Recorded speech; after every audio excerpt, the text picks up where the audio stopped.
Guys এগুলো সুন্দর করে ধুয়েছি কেন জানেন? তার আগে বলছি, ওমা মোর মায় কইতেছে যে হিন্দা বাই করছো সেই না ধুইয়ে, মানে এগো কোনো মূল্য নেই আমার জন্য। টেনটানা, এই যে এটার আজকে রেসিপি করবো। ড্রাগন ফল, এটুকু ড্রাগন ফল পিঁপড়া আটতাছে, যে এটা কুইটা কাইটা ধুইয়া বেসে আইতাছি। তো আমার এই যে ধোয়া কোটা সব কিছু হয়ে গেছে, সাথে আমি হাতটাকে রাঙিয়ে এসেছি গাইস।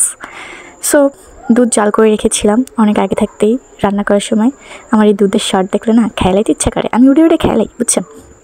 তো এটা আমি এখন ব্যালেন্ডার জারে ঢেলে নিব।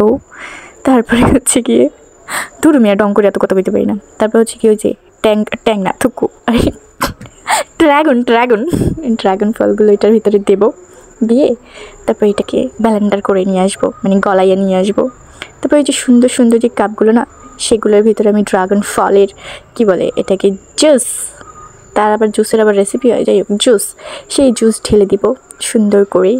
বানাইছিলাম লাল কালার, হয়ে গেছে পার্পল কালার, মানে কী কয় জাম কালার, পার্পল আবার ইংরেজি ফুটেই, যাই হোক। সো এই হচ্ছে গিয়ে সুন্দর করে করেছি, ঢেলেছি। এখন ডেকোরেশন করব।